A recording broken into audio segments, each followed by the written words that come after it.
Welcome to Words for Wednesday. I'm Tom Doherty.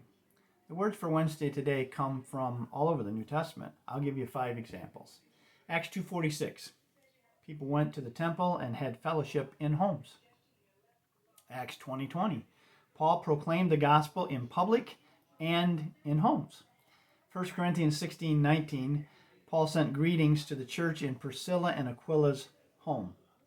Acts 5:42. Speaking of the apostles, they taught in the temple and from house to house every day.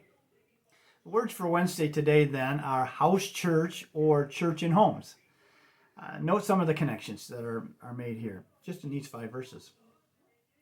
Church happened in the temple, or in our case, in the traditional church setting, and in homes. The people who provided, number 2, the people who provided oversight at the temple also provided oversight at homes. So those that taught in a temple also provided oversight, even though they might not have been the person specifically teaching, but they provided oversight in the homes. And third, both methods were used from the very beginning of the Christian movement, teaching in the temple, in public, and in homes.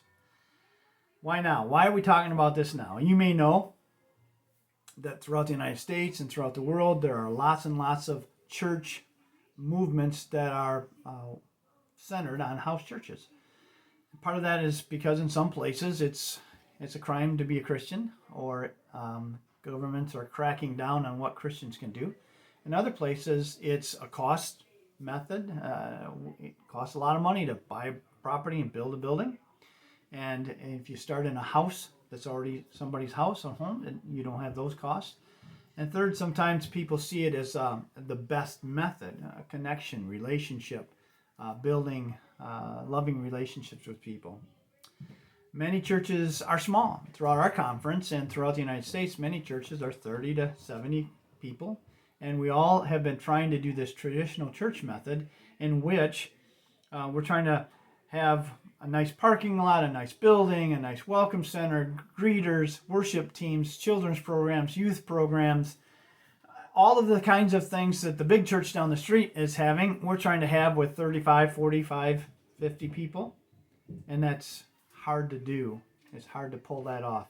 So if you had the same number of people or less in a house church and changed the setting and how you handled things, then it's not as hard to have a church, to reproduce that church.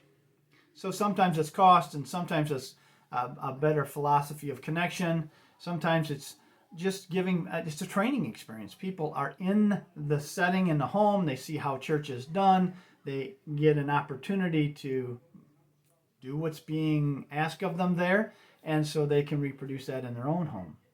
The Church Development Network has a kind of process that they teach, and I think it's worthy, and so I'm going to tell you today what they teach us to do. Obviously, in a church house, you would start with prayer.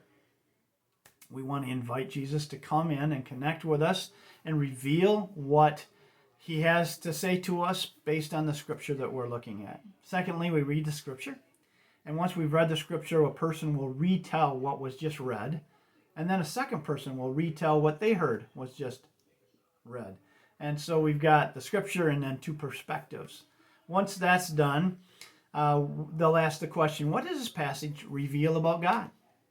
What does this passage reveal about people?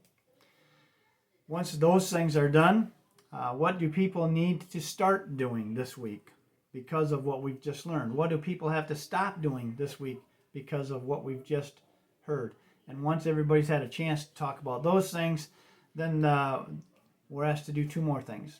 This week, I will stop doing this, 2 things, and I will start doing this, 2 things. And then a second thing is, who should I reach out to this week with this information? How do I tell people about this information? Anyone can lead this kind of church, this kind of group. Who's God calling you to reach out to in this way? Work with your pastor, talk with your pastor, kind of see about setting up what it might look like in your church setting to start doing this and then duplicating it throughout your community. Expand the work of the kingdom through your home. I'm looking forward to hearing the stories about how that looks and how that works.